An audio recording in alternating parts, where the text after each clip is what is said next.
दोस्तों, आपको कमांडर सुधीर का नमस्कार। मैं आया हुआ हूँ अपने पैतृक गांव में। गांव का नाम है भुम्मा। ये भुम्मा मीरापुर टाउन से थोड़ी दूर पर है और ये मेरठ से जो बिजनौर की रोड है उसके पास पड़ता है और मीरापुर से 2 किलोमीटर की दूर पे। ये मेरा पैतृक स्थान मैं इसलिए कह रहा हूँ क्योंकि मेरा जन्म इसी घर में हुआ है और इसी बैकग्राउंड में हुआ है जहाँ पर आप पीछे की तरफ जानवर देख रहे हैं। तो उसी किसान घर में मैंने जन्म लिया है। ये दूसरी बात है कि हमारे जो फादर थे चारों भाई, उन्होंने नौकरी करी, लेकिन हमारे बाबा जी एक तरीके से खेती ही करते थे। तो मेरी शुरुआत जो हुई है वो यहीं के स्कूल में शुरू हुई है। हम तख्ती लेके और उसे खड़िया से पोत कर उसे जाकर जो है ना पेड़ के नीचे बैठकर पढ़ते थे। फिर उसके बाद 5वीं यहाँ से करके फिर 6th क्लास में हम SD इंटर कॉलेज में गए और वहाँ पर गन्ने खाते हुए हम जाते थे सर्दियों में, और 2 किलोमीटर रोज चलकर और 2 किलोमीटर वापस आकर इस तरीके से हमने inter college SD inter college से 12वीं की कक्षा करी। और इस बीच में मैं ये कहना चाहूँगा कि मैंने किसान का वो हर काम किया है, ट्रैक्टर चलाने से, पानी चलाने से और ईख को जोतने से। वो सारे काम जो किसान करता है वो करता है।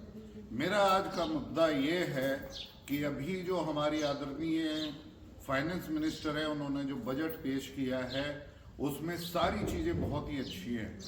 किसानों की भी काफ़ी चीज़ें ध्यान में रखी है, लेकिन यदि आप वेस्टर्न यूपी की आप यदि पृष्ठभूमि को देखें तो वेस्टर्न यूपी में सबसे बड़ा मुद्दा जो है वो है कि गन्ने का समर्थन मूल्य, जिसको FRP कहते हैं, MSP के इक्विवेलेंट FRP होता है, वो कितना मिलना चाहिए। ये पहले डिसाइड हो चुका था लोकसभा इलेक्शन में कि किसान को उसका गन्ने का मूल्य वो सही दाम मिलना चाहिए।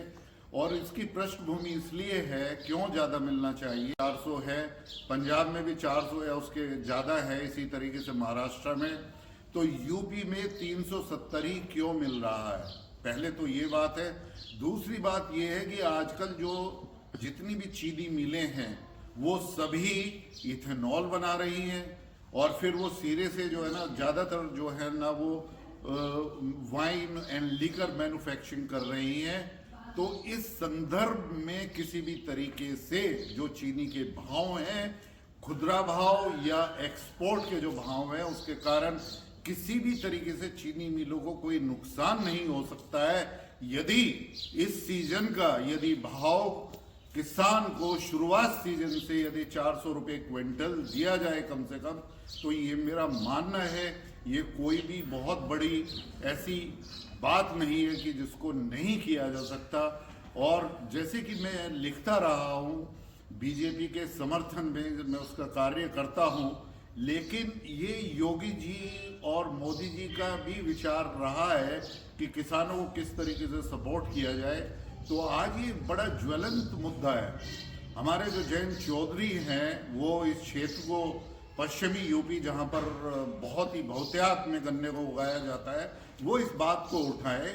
और ये शिवराज सिंह चौहान जो हमारे किसान मिनिस्टर है सेंट्रल गवर्नमेंट में, उनको भी समझना चाहिए कि कहाँ पर किसान की कीमत जो है ना उसको फसल को उगाने में बढ़ रही है। उसका मुद्दा ये है कि आजकल जो मजदूर किसान के पास में काम करता था, उस मजदूर को free gas, free house, free ration, ये सारी चीज़ें मिल रही है, तो वो किसान के पास में काम क्यों करेगा। तो जो इनपुट कॉस्ट है इस वजह से किसान की ऊपर चली गई है। तो इन सब चीज़ों को ध्यान में रखकर या तो आप इंसेंटिव जो किसान निधि है उसको आप 6,000 से बढ़ाकर 20,000 करिए। किसान को ये अवगत कराइए हर एक उसमें बोर्ड लगाकर क्या क्या सुविधाएं किसानों को मिलती है, कितना उसको सब्सिडी मिल रही है, और बजाय कंपनी को सब्सिडी देने के और इसके क्यों ना DBT से ट्रांसफर ये सारी सब्सिडी डायरेक्ट किसान के अकाउंट में की जाए, जिससे जो छोटा किसान है 15 बीघे तक का, या स्मॉल या मार्जिनल किसान है जो 29 या 30 बीघे तक में आते हैं, उनको ये सुविधाएं डायरेक्ट दी जा सके।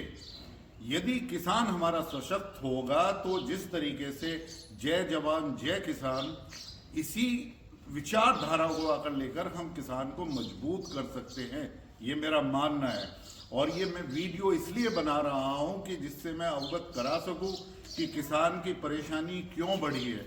एक तरफ गांव में जो हमारे मजदूर भाई हैं, जो हमारे शेड्यूल कास्ट शेड्यूल ट्राइब भाई है, या हमारे जो गरीब मुस्लिम भाई हैं जो एक तरीके से किसान के साथ में जुड़े हुए थे और वो एक तरीके से वर्कर्स थे, उन सब का बहुत ही अच्छा हो रहा है। लेकिन जब वो अब किसान के पास में काम करते हैं और एग्रीकल्चर में काम करते हैं तो उसकी इनपुट कॉस्ट जो है वो 30 से 40% बढ़ चुकी है पिछले 5 सालों में।